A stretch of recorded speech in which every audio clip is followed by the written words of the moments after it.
All right, hello and welcome back to another wee bit different video. Today's video, we are going to be talking about the best to worst NBA All-Star starters. Real quick, let's just talk about the East All-Star starters. We got Jaylen, Brunson, Tyrese, Maxey, Cade, Cunningham, Jaylen Brown, Giannis Antetokounmpo.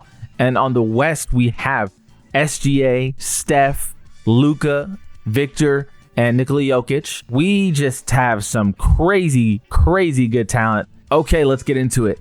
My top 10 list of worst to best NBA All-Star starters. I thought best to worst, but no, we're going to start from 10, of course. And drum roll, please, for number 10. We have Tyrese Maxey. To even be on this list anyway, you have to be in the All-Star starters. And Tyrese Maxey is so good. Really high-octane scorer. Super fast. I did a video about him, film room about him. So I'm very high on him as a player. The only reason why he's at number 10, I just believe that other players, I'm trying to say this in the best way possible. I believe that the other 9 players are a bigger piece to their team than he is. That's the way I'm going to frame that. Obviously, Tyrese is really good. And down the stretch, he could easily prove me wrong. And he should be higher than 10 maybe. But as of right now, I don't see how he's more important to his team than guys like Cade Cunningham, for example. But I genuinely do think about, big picture and this player's, ability to take his team to the promised land, which is a championship. Like, is Tyrese Maxey more likely to do so than some of these other players? I would say no, but again, I don't want to be dismissive at all of his ability. He's on this list for a reason. Great player. At number 9, drumroll please, we have Jaylen Brunson. He's one of those players who will always be capable of being Mr. Clutch. Fourth quarter shot, he's going to knock you down. You believe in him to do those kind of things. The reason why, in my opinion, Jaylen Brunson's not any higher, there's just, to me, a lot of questions with his defense. Well, not really much questions. He just doesn't play defense. And if you're not going to play defense, your offense needs to be insane, which it is. But it's not insane and as playmaking heavy as guys like Luka, who's similar to where he doesn't play good defense, but my God, does he make it up on the offensive end. Again, super clutch player. At number 8, this one could be a hot take, only because maybe some people believe he's higher. And I'm not going to say you're wrong. We'll get into it and I'll talk about it. At number 8, drumroll please, Jaylen Brown. Now, the first thing you might think is, how is he only number 8? If you think about guys who I haven't named, Steph, Cade, Wemby, blah, you're probably thinking more so, how is Jaylen Brown not higher than Cade?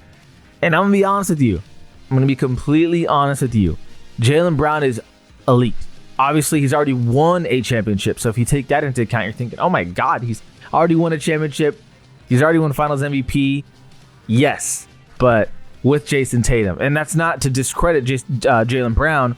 But what I'm saying is, doing that again without Jason Tatum in the picture, I would say Cade's got a better chance with his guys, and my reasoning is pretty simple. What separates Jaylen Brown and Cade Cunningham to me is Cade's playmaking ability is just on a whole different level. Cade gets everyone involved, and when everyone's involved and when everyone eats, it becomes so much more of a team-style environment. Now, let me say this right now. I'm a believer in Jaylen Brown. I've always talked highly about Jaylen Brown in his game because he's always been a two-way player. So please do not take that as a diss towards JB. It's just when you have a list of 10 really elite players, someone's got to go in each spot. And I'm just a believer that Cade as the main guy versus JB as the main guy, I personally would rather have Cade Cunningham because, again, for the reasons I mentioned, being one guy is going to get everyone involved to the highest, damn near to the highest level. He's averaging almost 10 assists per game, averaging 26 points per game. He's just a great leader as well. And again, not to discredit Jaylen Brown, he is playing so confident, really good scoring right now. I'm just a bit concerned of how that would unfold in the playoffs because the moment you double him, he's not always finding the right guy. At number 7, and you notice a trend here, these are all Eastern players so far. The West is insane. Drumroll please for number 7. Cade Cunningham. Now, Pistons are the first seed. It's not a surprise at all if you've been watching because, dude, Cade Cunningham being the main ball handler, his usage is really high, but still finds ways to get his teammates involved, whether it's Jalen Duren with these easy gimme dunks, or whether it's with the simple passes making it to guys like Duncan Robinson for the three. I mean, you can't go wrong with Cade Cunningham right now and what he's doing. Him as the best player on the team, him as the 7th player on this list. Some people might argue he should be lower than guys like Jalen Brunson, lower than guys like Jaylen Brown. As a number one, I gotta take Cade, honestly. I gotta take Cade. At number 6, we're now entering the territory of West players. Drumroll, please. Stephen Curry at number 6. Now, the only reason why he's not any higher is because he's gotten older. And as he's gotten older, his minutes per game has gotten down. And to be honest with you, it's affected the Warriors because they need every minute with him on the court. Steph is obviously really good. He is probably the best point guard of all time ever. Some people would argue Magic Johnson. I'm going to go with Steph. At this point in his career, I don't doubt his ability to do it on the biggest stage. What would not allow him to be further on this list is his availability and minutes per game. It's all gone down as his career has gone on. He's 37, 38 years old. So it's completely normal. This is expected. Defense is not obviously there, but his impact on the offensive end, every player paying attention to him. I mean, I don't know if you guys just saw that Colin Sexton highlight where he's guarding him at the tunnel, or not literally at the tunnel, but he's like following him everywhere. And that's what you have to do. Guys like Steph, he just totally changes the game. His gravitational pull, he makes defenders always on him, which creates for his teammates without him actually even holding the ball. At number 5, you cannot argue with this guy being in the top 5 in my opinion, but if you do, okay. Drum roll, please. Victor Wembanyama. The only argument I could see that anyone makes of him not being top 5 on this list is he's not available enough. Even when he is available, his minutes per game is always under restriction. I could understand that, but my God, he's just one of one. There is nobody as talented and skilled on both ends of the court as Victor Wembanyama. You got a guy who is probably the best defender in the world just because of his sheer size and length. And then you also have a guy who on the offensive end, he's just a handful, a headache to deal with, because how do you guard someone who's 7'4", 7'5", and he shoots really well, he dribbles really well for his position. Wemby is one of one. I don't think I need to make a big argument for him being in the top 5. I mean, at number 4, drummer please. Luka Doncic.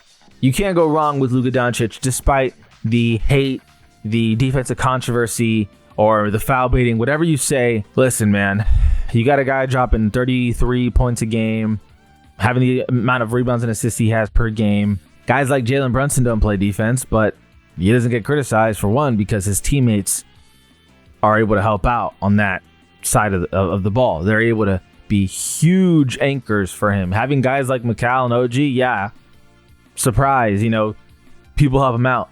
Difference on the Lakers is Lakers don't got defenders, so it makes it look worse than what it really is. Luka's role is very simple. Be an offensive powerhouse. Be arguably, I'm not saying he is, arguably one of the best offensive players in today's game. And then Luka, despite what people want to say about his defense, you cannot argue with the results. He took his team to the finals as the guy. What he's doing with the Lakers, again, if you watch the game, seeing the team with and without him, they need him. Luka is a massive need. I think a lot more hate comes from him being a Laker because the Lakers are so hated. Because if he was doing this while in the Mavericks, and it wasn't this controversial, if that makes sense. People as in sports networks weren't talking about it as much.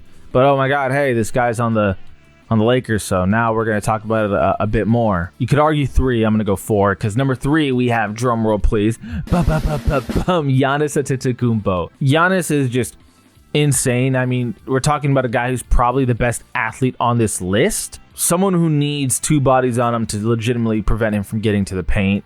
Someone who defensively great off the ball, on the ball, still very strong physical defender. I mean, how do you even consistently stop Giannis? You don't. You really don't. I mean, everyone on this list you cannot consistently stop. That's just the reality of it. That's why they're all-star starters to be on this list. You can't be stopped. You can be, restricted a little bit, but that's as far as that's going to go. Giannis, though, is the definition of just unstoppable force. Seriously, once he goes downhill, kind of wraps for you unless Giannis actually just makes his own mistake. But truly is just an unfathomable talent player. And if he wasn't on the Bucks, if he was on a more competitive team, I think you'd see that even more. Like, holy damn, this guy is crazy. I mean, people forget already, but he already won a championship with the Bucks, and he was the best player, and it wasn't even close. He was the biggest reason why the Bucks won that title. I mean, I know all this goes without saying, but he is the Greek freak. Number 2. I feel like this one's pretty obvious. I feel like the top 5 was obvious. You could argue, the order a bit differently, but 1 and 2, I don't think you can argue the order at all. Number 2, drumroll please. SGA, Shai Gilgeous-Alexander. Easily the best guard in the league right now, and it's not even close. I mean, his ability to just be consistent, super efficient scorer is insane. His ability to constantly elevate his game to where this season he's actually hitting more 3-pointers at a better clip is insane. Whether he's facing a double team or not, he's constantly making the right plays. He just plays the right brand of basketball. And, you could argue the foul baiting stuff, but look, can't argue with the results. He won a championship with the Thunder as the guy. He's the MVP favorite because Jokic might not meet the 65-game threshold. And what can you say, man? SGA is he's just insane. I mean, the most efficient scorer at a guard position that I've seen probably ever. I just don't know anyone who's been more efficient than him, honestly. And the only reason why he's not number 1 is because number 1 has been the best player for years now. Number 1, I think this is obvious. Do we need a drum roll? Sure. Drum roll, please. Boom. Nikola Jokic. Nikola Jokic is easily the best player in the world. Again, when I say easily, I don't mean like he's just that much ahead than SGA, Giannis, Luka, but more so that everyone would probably agree, the far majority would agree that Jokic is the best player in the world. He always seems to make the right play. Even if there doesn't feel like there's a right play, he just makes the right play. I mean, finding his guys constantly, being efficient constantly. What more could you ask of a center to be able to just control the game the way that he does? And he doesn't do it like your traditional center, right? Where he's just backing guys down and, punishing them. No, he's legitimately just controlling the pace of the game. The entire offense revolves around Jokic's ability to play make. And if you don't respect his, playmaking and you think, oh, well, we should just double, stupid. And then, if you decide not to double and you're like very resistant towards doubling and then only sending single coverage, he can eat you alive. There's no correct way to guard this guy. It's just the reality of it. There's just no right way. The only thing you could do is throw the kitchen sink at him and more with all different types of looks and hope to God that his teammates don't knock down open shots, because he will find his teammates open shots. Anyway, that's my top 10 list. At 10, Tyrese Maxey. 9, Jalen Brunson. 8, Jaylen Brown. 7, Cade Cunningham. 6, Stephen Curry. 5, Victor Wembanyama. 4, Luka Doncic. 3, Giannis Antetokounmpo. 2, SGA. 1, Nikola Jokic. You could argue, that back half of the list. Jaylen Brown should be here. Jalen Brunson should be here, but all these guys are really good. You can't go wrong with having any of these guys on your list. I mean, they have to be in the list because it's NBA All-Star starters, but you know what I mean? Like, it takes great skill to be here already. So even if you're 10 and you're Tyrese Maxey, you think Tyrese Maxey gives a shit about anyone calling him the 10th best player? No. He's freaking elite, man. I greatly appreciate you guys for watching. Don't forget to like, subscribe. It goes a long way to help the channel. As always, this is Always Been Different. Always been different. And we out.